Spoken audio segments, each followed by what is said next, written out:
And so, like, I had to, like, ghost her nicely. Well, it wasn't, like, completely ghost, and it was kind of like a haunting. Like, I poke my head every now and then. Can I interest you in some sex? You banging cars, I'm going to talk shit about you. It's 6:30 on a Sunday, and you are rolling live with Arlow and Adam. Bomb square. Square. I can't even talk. You said square. Stuttered. You just ruined it. I did. We had a bomb scare here in Tahlequah. Somebody called a bomb scare. See, I did it again.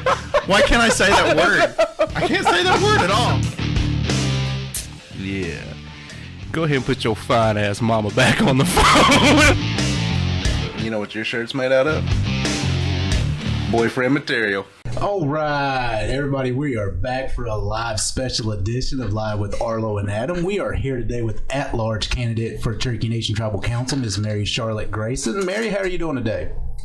I'm good, guys. I'm good. How are you all? Good. It's been a minute for me and Adam here. Oh my gosh, it's been almost a year. It's been over a year. February, in quarantine and in and out. And as you can see, we are still living in our rooms in our houses. We've never left. No, we're just... This is why we look like cavemen. we just came back looking like... We're not even getting haircuts at this point. We went straight 1992 Encino, man. I'm telling you, I've been... You know what? I was socially distancing before socially distancing was cool, so I was born for this. Like, realistically, it's because no one liked him.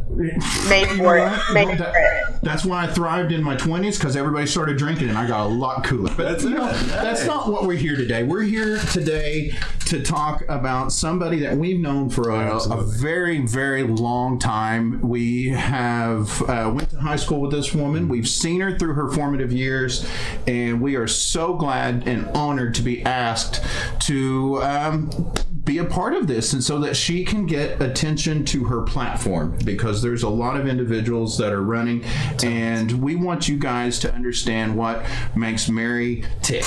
And so, Mary, thank you so much for inviting us to be a part of this with you, and congratulations on your decision to serve your people.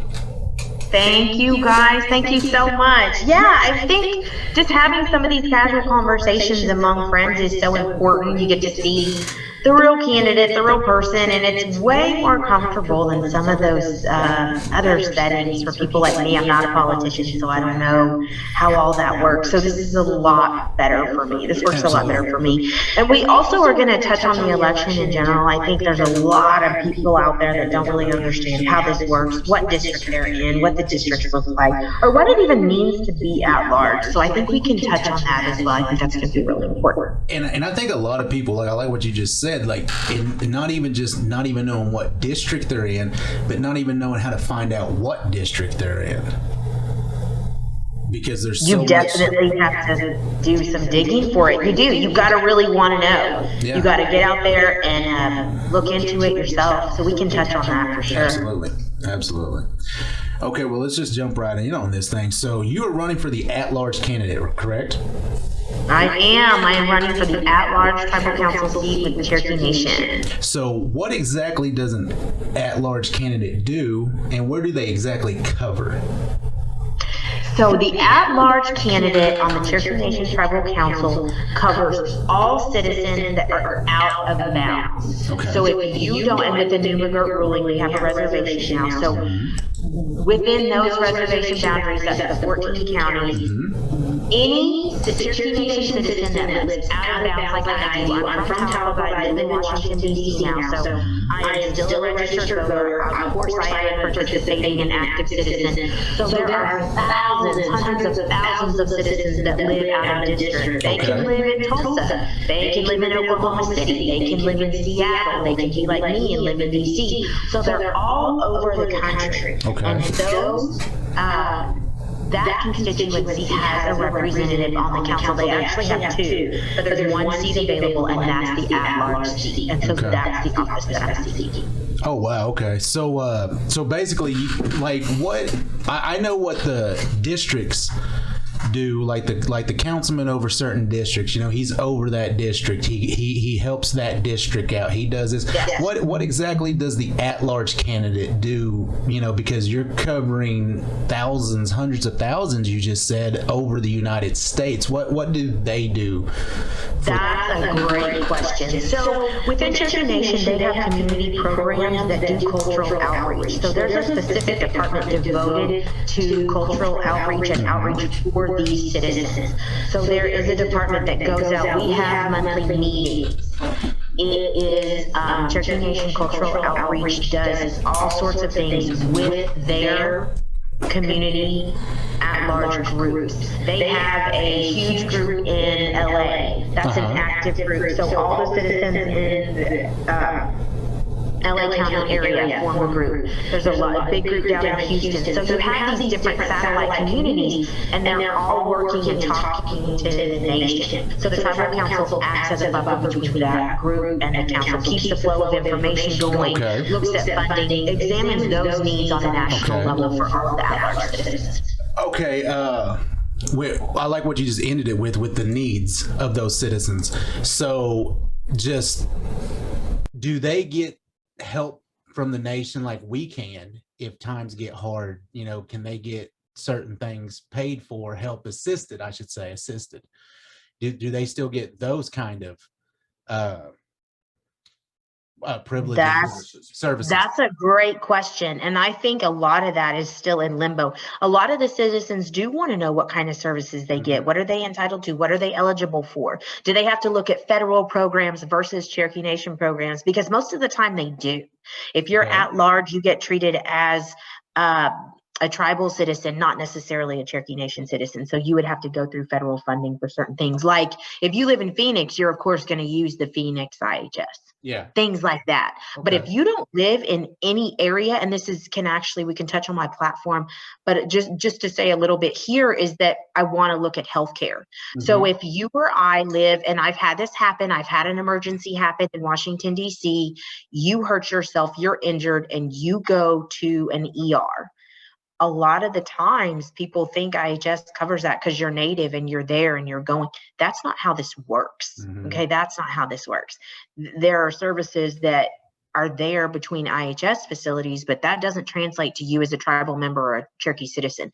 So I want to look at that. We can touch on this portion of my platform. Absolutely. We need to do a study to see what this is going to cost to cover these people. There are people in Houston without services. There are people, and not everybody's going to need it. So maybe it's something we look at for 55 and over. Okay. Maybe it's something we look at for an older crowd, doing a portion of their policy.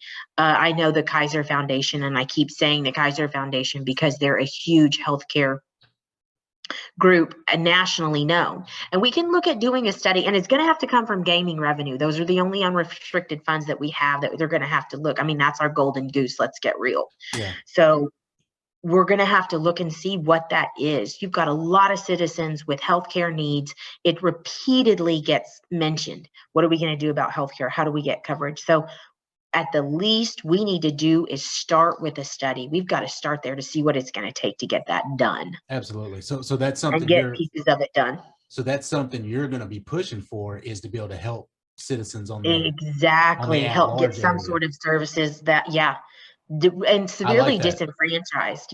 There's a lot of groups that are disenfranchised. There's IHS facilities in Denver, Phoenix. You've got one in LA. There's a decent one in New Mexico. It's very good. So there's certain citizens that aren't going to need that, but there is going to be a group that does. So we need to be looking at that. We need to be looking at how we can help them.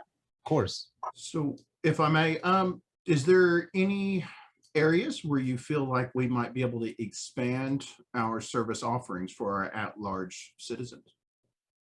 Yes, absolutely. So I think we can look at healthcare. I think we can look at expanding just cultural opportunities. I don't know. And one thing I want to engage is the younger youth to get involved in their tribe. So when we talk about expanding services, we have citizens that live on the outer boundaries. Let's say you're a citizen you have no cultural connection. Let's say you grew up in Seattle and you know about tribes, but you don't know about your own. And you get online and you think, okay, I got a degree. I'm done with high school. I want to do something else. I want to go back and learn about my tribe. We need to have a better pipeline for these younger people to get engaged with back home. I want to set up, I don't know how familiar you guys are with the VISTA program, but it would be a prototype of that. Okay. So let's get volunteers in to help. We can provide funding and services for that, for them to come back home and work.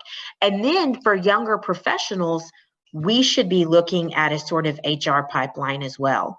When people get online to look like I am, let's say I didn't know anything about Tahlequah or Cherokee Nation, but I knew I was a citizen, because those people exist out there. And that's my demographic. Those people that are living in Omaha or wherever that don't know how Tahlequah or Cherokee Nation, really the inner workings of that. And you look online to apply for a job because there's a lot of opportunities here and you want to come home and help. But you don't know what you're doing. You don't know where to look. I want there to be a specific place where we help those citizens figure out how to get home, how to put them to work, how to help them out if they choose to seek opportunities and boundaries. I want to set up a program like that. Okay. Instead of going through the rabbit hole. Yeah, exactly. Exactly. There's a lot of local people, and interview's going to be easy. These are not typical candidates. We should always be putting and hiring Cherokees first. Absolutely. Of course, be doing that. But if you've got an at-large citizen that it doesn't know how to navigate all that, they wouldn't even know what Cherokee Casino was in Tulsa. So we need to kind of be breaking some of that down and do a little bit more hand-holding for those people. Absolutely. I want to see that. I think that's an easy initiative. It's easy enough to do. So I know you're big on the younger voters. What's the big significance that you see these younger people need to be voting? You know what? We need some fresh ideas. Arlo, Adam, Cherokee Nation needs some reinvention in terms of what we are doing, how we are providing services, and how we are helping people. We got to get some fresh perspectives in there. We've got to get some new ways at looking at things. Okay.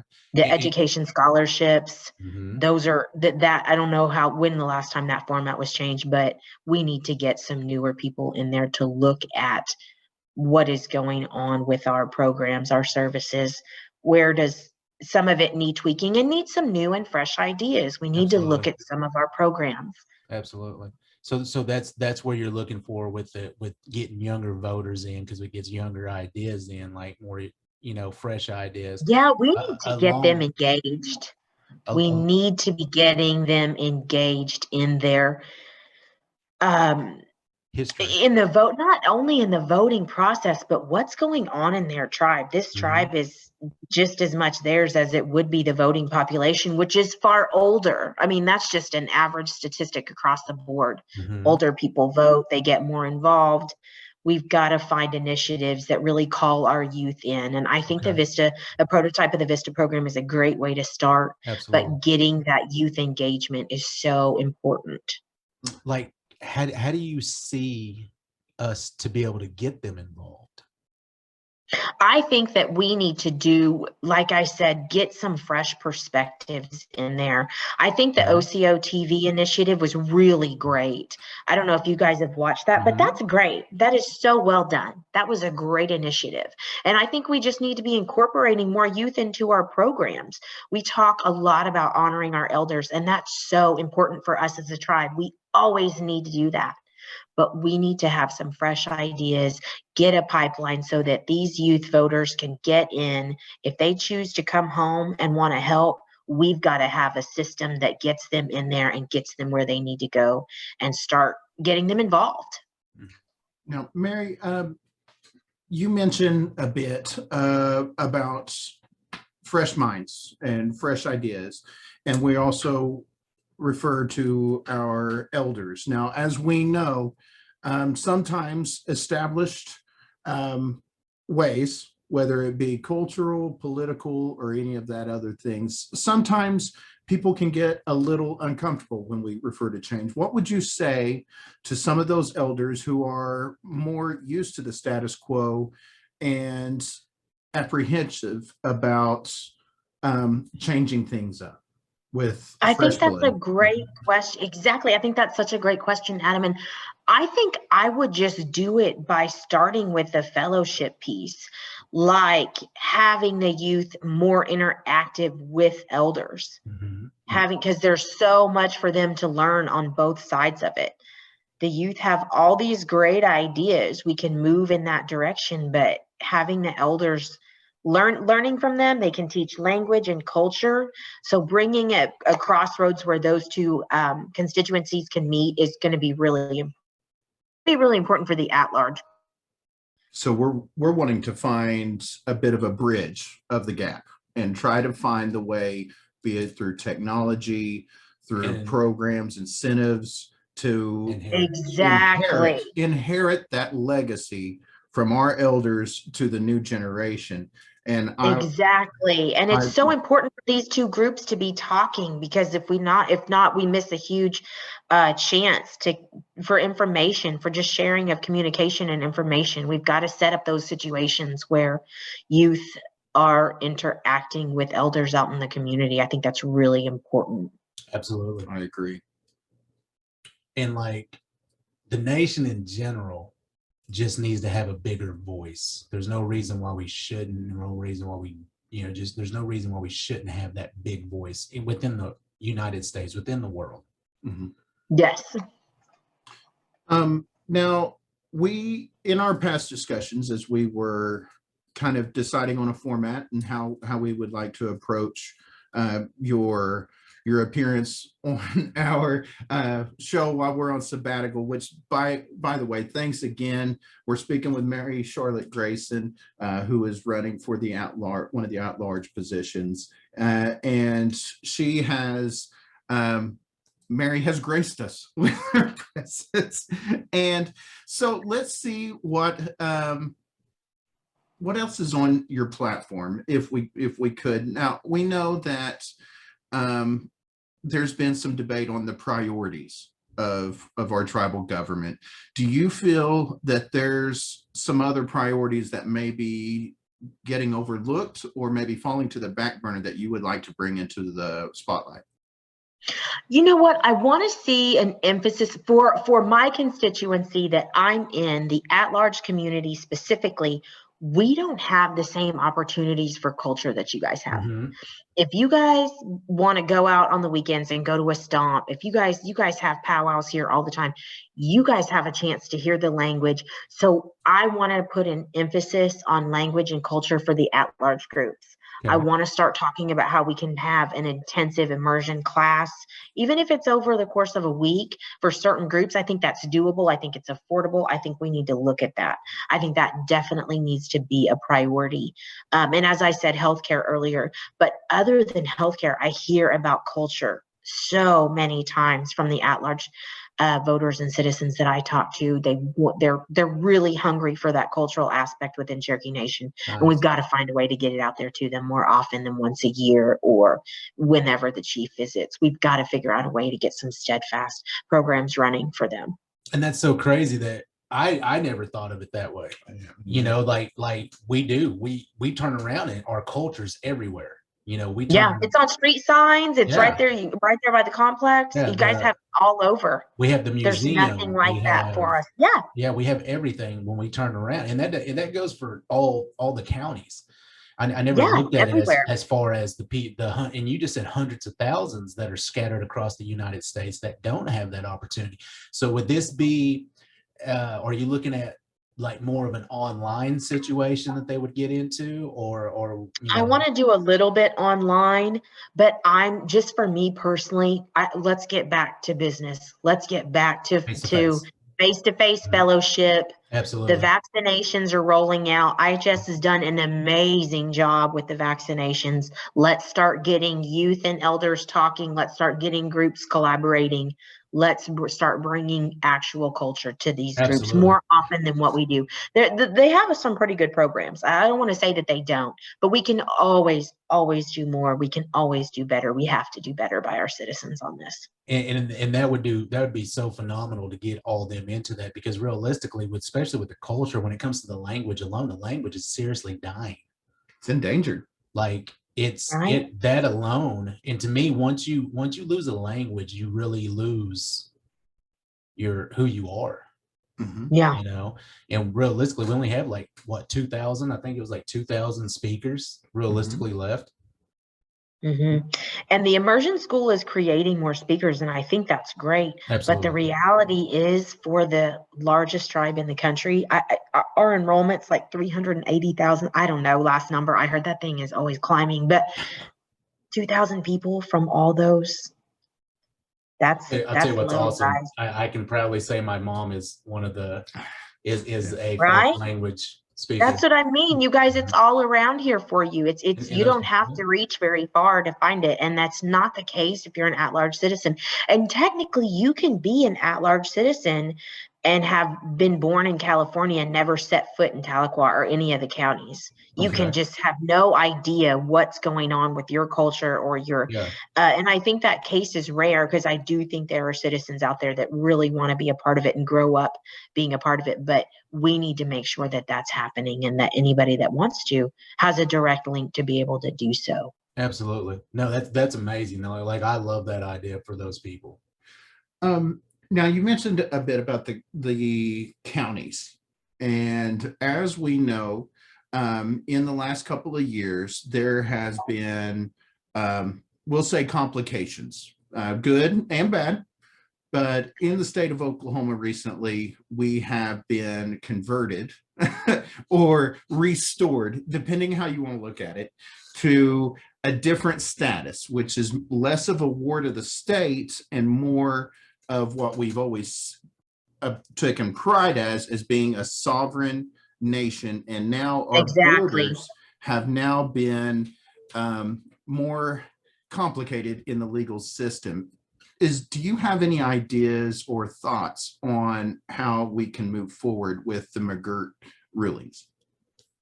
Well, McGirt was a landmark decision. The courts are on our side. This is amazing for us. But the first thing, and I want to say this, McGirt was decades in the making, and it's going to take 10 years to figure it out. Maybe not that long, but it's years down the road before all this gets sorted out with McGirt, because there's so much to it. Individualized tax laws. It's going to affect anybody on the res that works for the tribe, that has land in trust. How do you take those cases on with an individual? If that's me, I'm walking up to the OTC, I'm walking up to the tax commission saying, here's my paperwork, I don't want to be taxed. So that's going to take years to sort out. But immediately what we need to do, and large court wins are nice. This is amazing. This is great.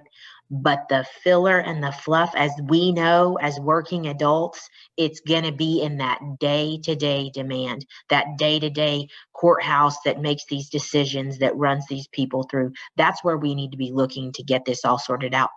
And so when we talk about McGirt, we need to realize that this is going to be a long process, and we need to also realize the law's on our side. This is a really great positive step for sovereignty, and we need to start pushing funds where they need to go. One of the things that I honestly haven't seen, because I don't get to watch the Tulsa news, but I see the flip side of this where they're saying, oh my gosh, all these murderers are out of jail and all this stuff. We need to beef up our police on this, not because that's happening, but because we have a larger jurisdiction now. Absolutely. We as a tribe, we want to be a sovereign nation. We just got granted that authority. Well, now we've got to act on it too. Absolutely. So get those police in there, get that training up, get us beefed up and ready. Start putting funds towards that. All of our court systems, all of the policing, get those marshals going, because that's ours now, and we need to be protecting it. And I think that's one of the first things that we can do in terms of McGirt.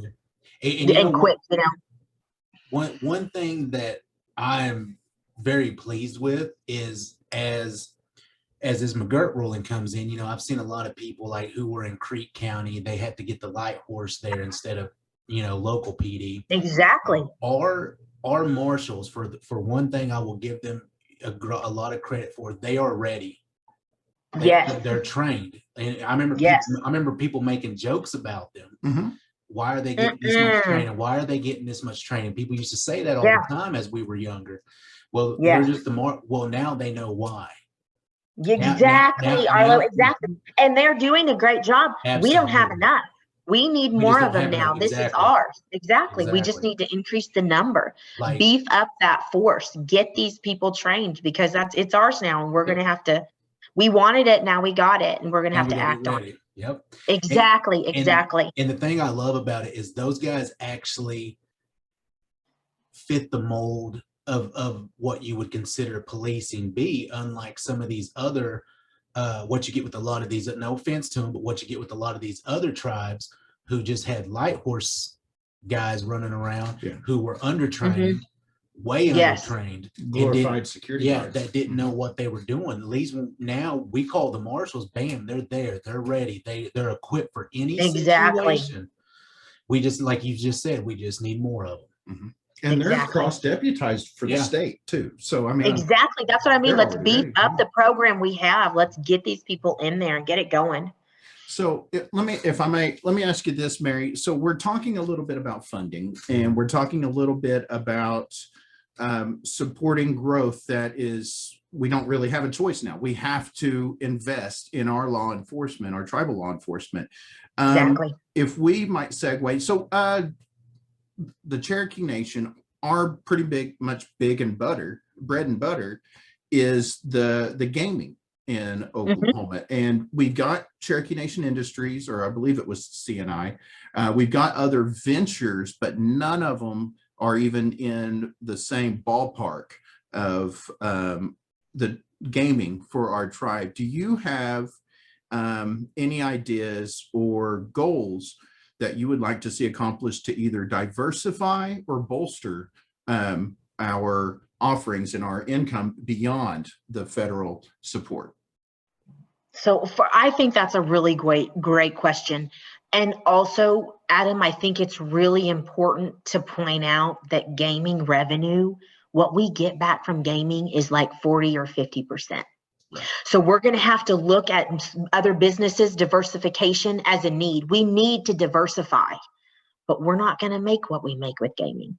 And we don't need to turn it into something that is a 3 or 4% return. I'm hearing things like, oh, we need a bank. We need a bank. Well, if we start a bank, you really don't understand what a sovereign nation is, because if we start a bank, we're under national federal regulations for a bank. Cherokee Nation, we don't need to do that. There's a real low percentage of a return on a bank. But I think this is really important because we do need to diversify. We need to be looking at all sorts of business. And I work for the National Indian Gaming Association, and I do our events and industry relations. So I see this gaming compacts. I see gaming business industries all the time going in and out. There are so many amazing ideas out there. And, I work in gaming, so come on. It's like some of them are wildly crazy and I love them. And some of them are more basic. They're more simple. So I think that we can be looking at diversification, and we need to be worried about saturation as well. Oklahoma is really a gaming saturated market. Absolutely. We've got to look at how we can, what are we going to do? So I think we need to beef up our government contracts. I think that's really important. The federal government's never going to fail. It's not. They're always going to pay. They're always going to have a need for any of the services that we can provide. Let's look at that and let's see what's going on there with our federal contracts. I personally think there's a lot of smaller businesses that we can invest in, industry related, cannabis related. We have a lot of new on the cusp ideas that can be turned into something. We just need the right capital to do it. And honestly, Cherokee Nation's got it.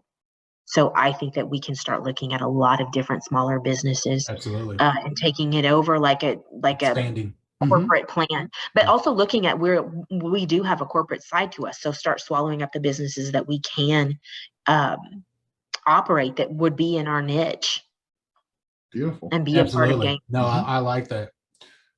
You mentioned cannabis, and without going in the tangent, but it's the new thing in Oklahoma, and the tribe has somewhat lessened up. I mean, they've echoed what the state is doing in terms of allowing that to happen and maintain employment. But aside from that, how would you feel about the tribe entertaining the notion of getting into the agricultural section. Yes. Well, and I think that's exactly what it is, Adam. What I feel, or you know what I mean? That there are businesses booming from this. So let's at least explore it. Do you know what I mean? Let's look at this. We need to diversify. Do we have, and let me tell you Fresh what, ideas. we need to diversify fresh ideas, but let me tell you what, we're not in shortage of land. Yep. Doing whatever we want with our land now. That's so just let's sitting there. figure this out. Let's see. And this is the same problem we had. I remember in the 90s when gaming came around, my own grandfather did not want gaming. He was a Baptist minister and just didn't want it. And it totally understandable, wasn't his wheelhouse, did not wish to have it. We had services. We had a need for it. We couldn't feed people. Cherokee Nation was a very, very different place in the early 90s. Okay.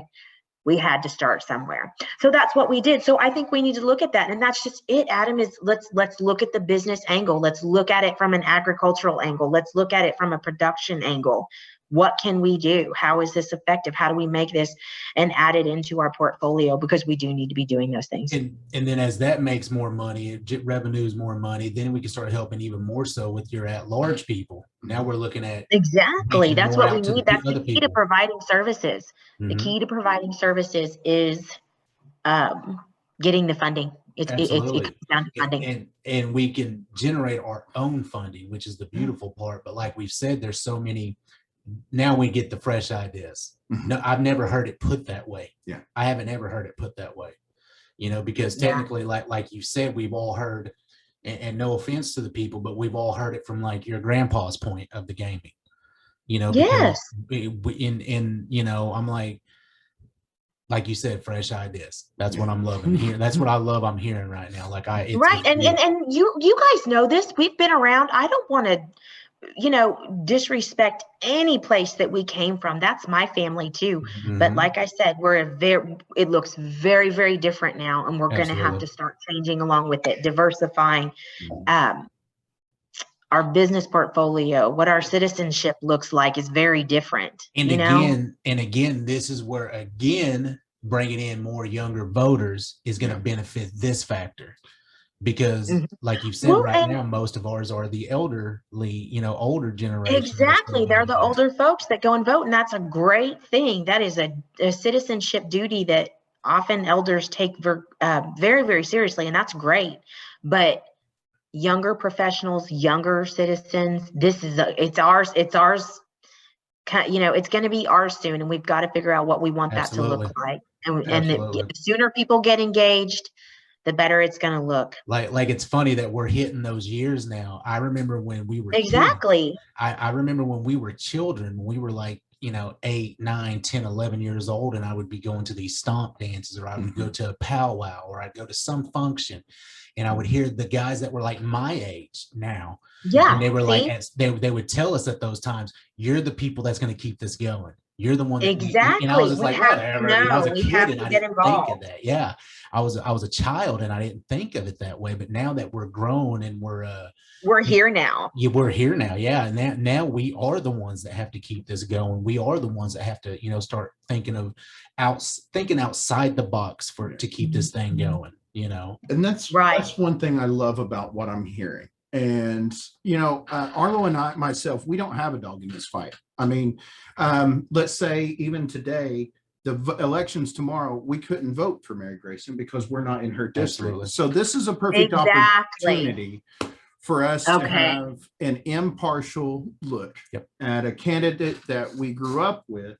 And I love that you're representing not just us at the locals, but you're also, you've been abroad and you represent a tribe everywhere you go. So I love that you are trying to bring in fresh perspectives and find that guide in what my personal opinion, our 2 generations, 3 generations have now been disjointed because of technological illiteracy in the older generation.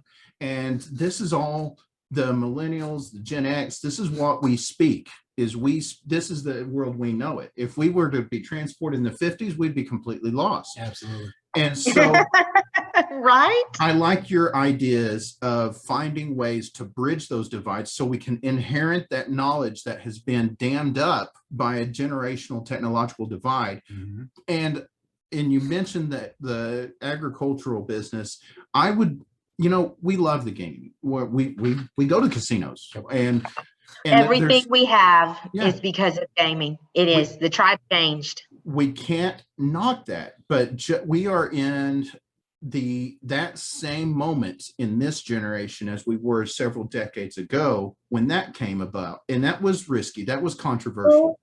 And stop and think about it, Adam. Stop and think about last year. Mhm. We have to close our doors in 2 days? Yeah. All that money stopped. And I saw this, you guys. I saw this with Cherokee Nation. But let me tell you something. I saw this. We were just talking about smaller tribes and different tribes. I saw this from the gaming industry across the board nationally. We have got to diversify. We have got it's coming, and we, like you said, fresh perspectives. We need somebody, and I don't have an MBA.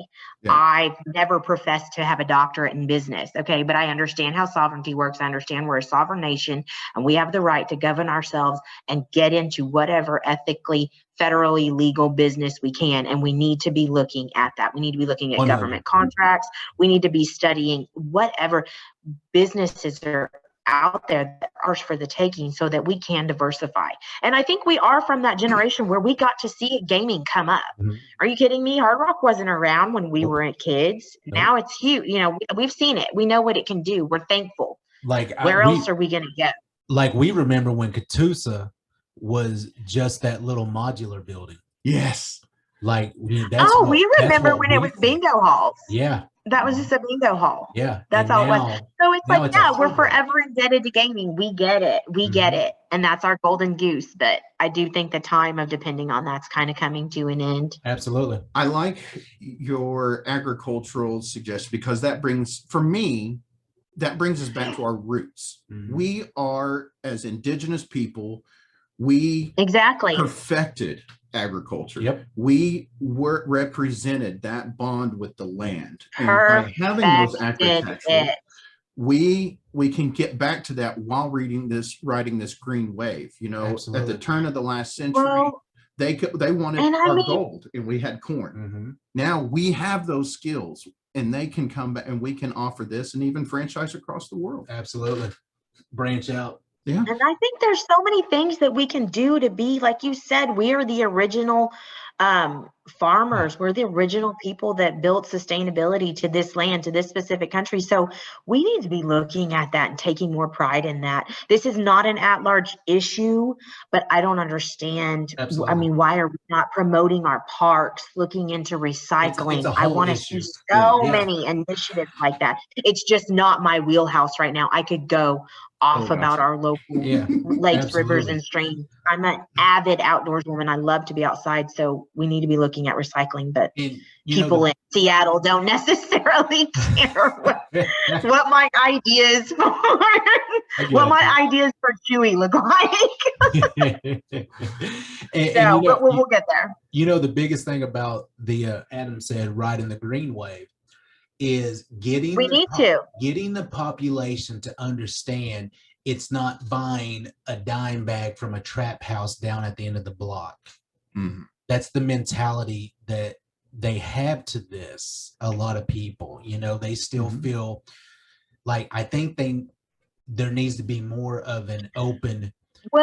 And I think this is the one of the cruxes of getting different diverse groups to be talking. Absolutely. I don't fault any of my elders for thinking that way because that's what they know, the way they grew up. I mean, what was that movie, you guys? We can edit this out, but what was that movie? Reefer Madness? Oh, yes. Like, they grew up on that. You know what I mean? Like, okay, I get it. You're scared. Well, no one faults you for that. But it's a new world. The world is changing. It's a form of medicine. It's a new world. The world is changing. let's get some people in there and start looking at it. And whatever that is, I think there's a lot of scenarios out there. I know for a fact there's a lot of scenarios out there. I work with tribes nationally, on a national level with all tribes. There's a lot of success stories out there. So let's look and see what we can do. And it doesn't have to be cannabis. And I think it's cannabis specifically. I think it comes first with just educating the people.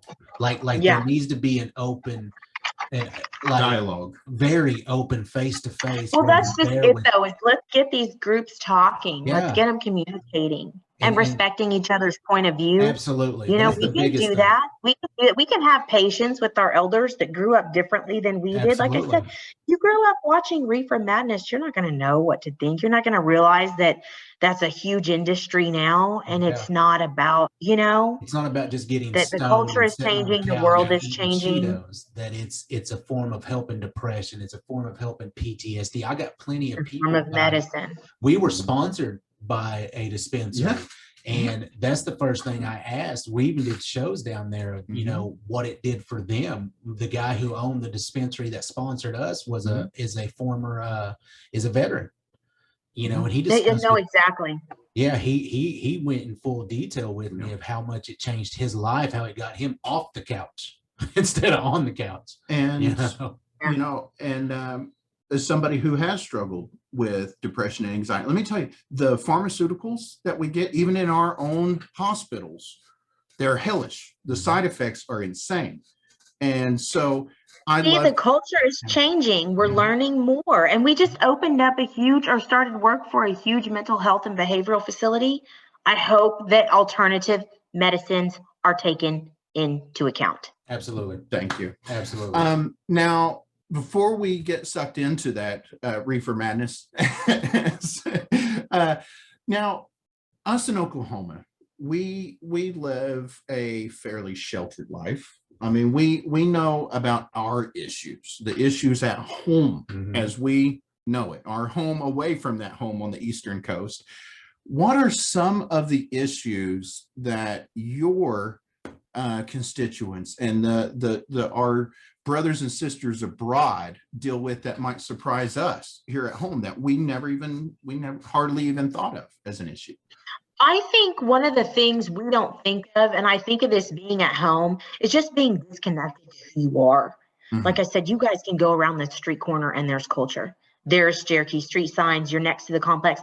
And this is hands down the biggest thing, is just not having access to those services. Arlo, you're complaining about driving everywhere earlier. This was off camera, and I get it. Can you imagine if you didn't have any of that? Yeah. What would you do? I don't know how many times. And there are people that are struggling in inner city. We have inner city populations in LA.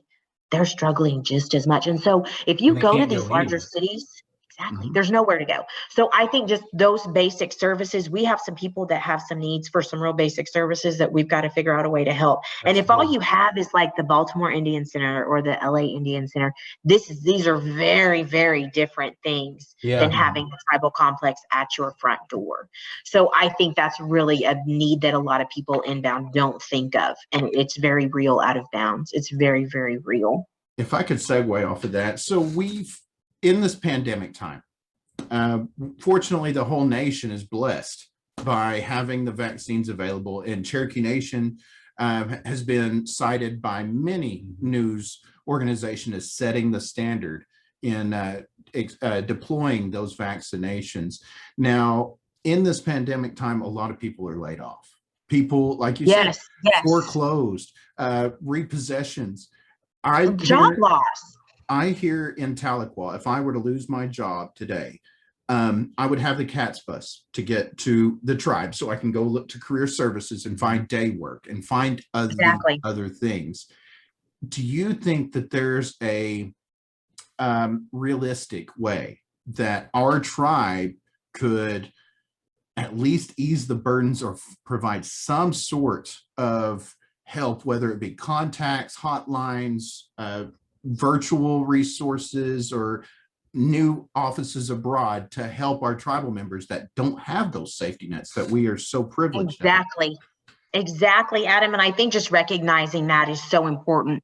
And we need to be creating those lines of communication and that pipeline of help.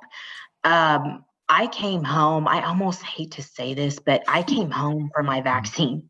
You guys, there was no way I was going to get it in DC. There's no way. It's overcrowded. They're rolling it out so slow. So of course I came home to do it. Yeah. I got in my car. I hopped on the plane. I'm here. I'm fine. I have family. I know there's people out there that aren't capable and able to do that. I recognize that. I recognize that. So I want to create a pipeline for those opportunities to happen. And I think it's just important that we really recognize that that's something that's going on. If you lost your job and you live in Washington, D.C., how do we help here at home? Yeah. Who do we call? And like you said, like I said earlier, it shouldn't be we get on the computer screen and look at a host out of Salisaw. You're not going to know that. Sometimes you're just not going to know that. And so just a little bit of hand-holding would go a long way to helping some of these really severely disenfranchised citizens that have some really great needs. Yeah. I don't think that that's really doing a lot. I think that's something basic that we could really devote some time to. Now, one of the things I want to give Cherokee Nation a very big props for was how they handled it. Exactly. Like they kept everybody paid for a year at home, for months, like 4 months when it started, then went to those couple days on, couple days. I loved how they handled it. And I just think that's so wonderful that you as a citizen recognize that you need to support your tribe when they are doing something good. That was an amazing thing. Do you know how many companies didn't do that? How many corporations?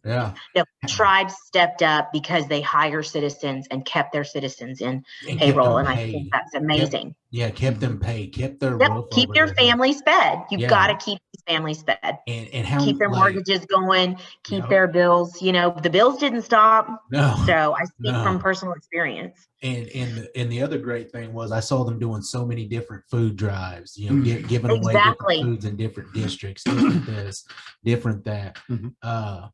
And like I said, but like you just said, a lot of the people, especially your at-large people, didn't know that, don't get that resource, so how do we, that's where, again, like you just said, that's where we got to branch out to them. And exactly. We need to be creating those pipelines. And that's what I love that you're trying to do. That's what your agenda is to help those people. Like you're for the people. You're for the people. That's what I'm absolutely. And I think I understand too. I've talked to enough citizens that there's very different, what the people need in certain areas is going to be completely different. What Tulsa needs, Tulsa doesn't need help finding cultural relations. The people in Seattle or Puget Sound do, so that's going to be very different. And what the LA group wants is extremely different than what the Houston group wants. And if you don't sit there and recognize what's going on, the Denver group is all about cannabis initiatives, okay? The Houston group is not so much. You have to be able to read these groups, look at the individualized needs of the people, and really go from there. And there's a few touch points that really can help everybody. But other than that, you just got to know your constituency. You got to know them. Now, quick question, and we're going to roll back to the at-large candidate and what you do. So do you cover if you're elected, do you cover all these 100,000 people? You cover this whole United States. You do. So you're on the road a lot. So here's the thing that the general public does not realize. You're not covering just a district too. You're not covering 800 to a couple of thousand people. You are covering the United every States. Cherokee from Maine to San Diego. From sea to shining sea. Would you support an expansion of additional at-large counselors to ease that burden for you? Good. I would support an addition, but sometimes Cherokee Nation's government, this is true with any government, it moves very, very slow. Okay. So I would absolutely advocate for that. We're a huge group. We need more representation. We need better representation. You're going to find that in me, but we need more representation. So I would absolutely support another extra counselor. But at the same time, too, guys, we can create committees. We can volunteer work. We can in the meantime, while Cherokee Nation gets sorted out, we get a bill passed, get some legislation passed. Okay, that's going to take, I don't know, umpteen days. Then let's start getting committees going. Let's start getting who's the head of LA, Seattle, Denver, and Houston. Get Phoenix and LA, get those people on the line. This is a committee. What do your people need and want? What are the relations? Yeah.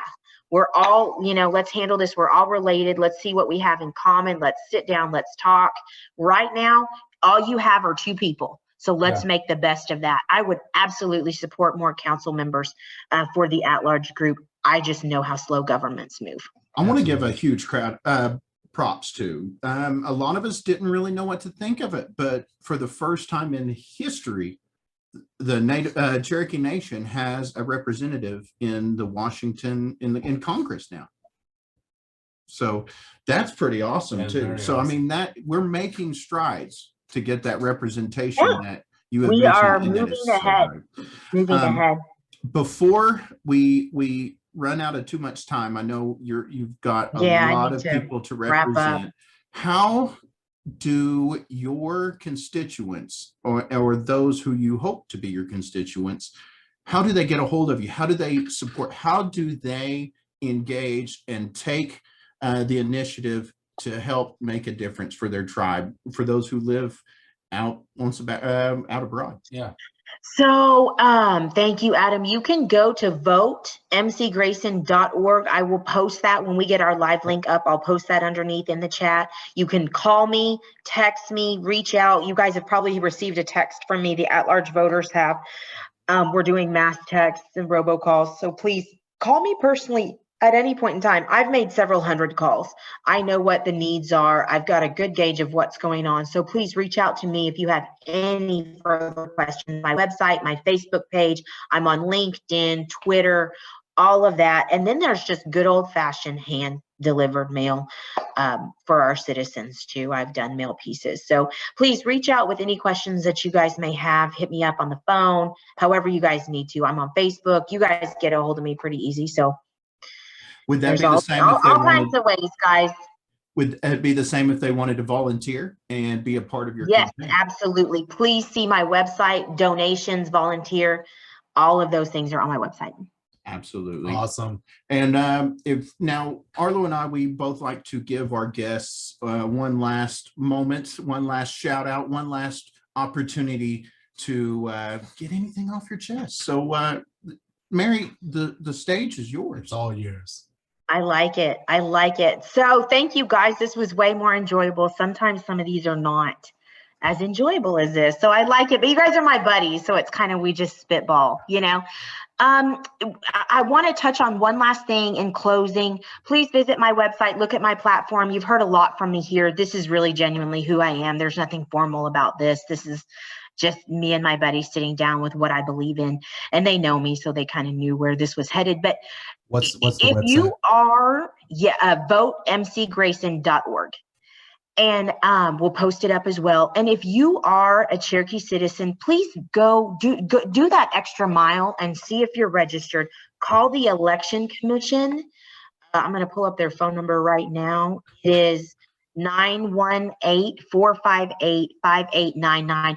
Check and see if you're registered. Get involved. Do your part as a citizen and go vote. There are 15 districts.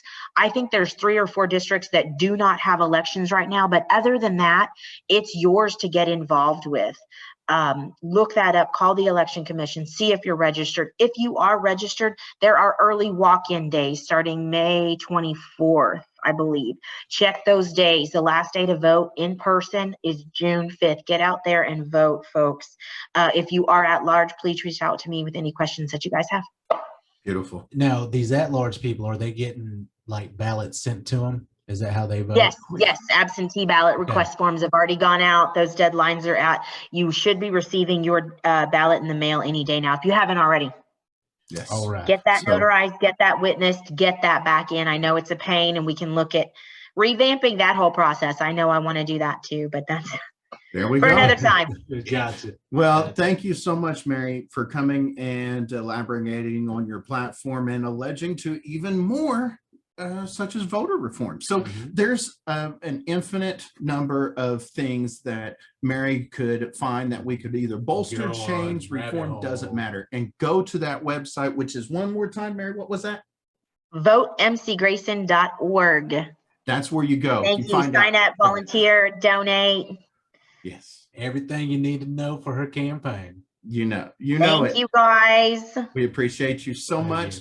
And Mary, we wish you so much well wishes on a clean and respectable campaign. We know you will make us proud one way or another, and we are rooting for it. We can't vote, but we'll cheer. We're cheering you on. I'm going to send you Absolutely. one of our interview cards, and they're going to be our votes, and then we're going to All send them to right. you. They're not worth a whole lot, but paper. If it's They're anywhere, worth a lot to me. This is worth a lot to me. Awesome. Thank you, guys. You're welcome. Good luck. We will see you next time. We'll see you, Mary. Bye, guys.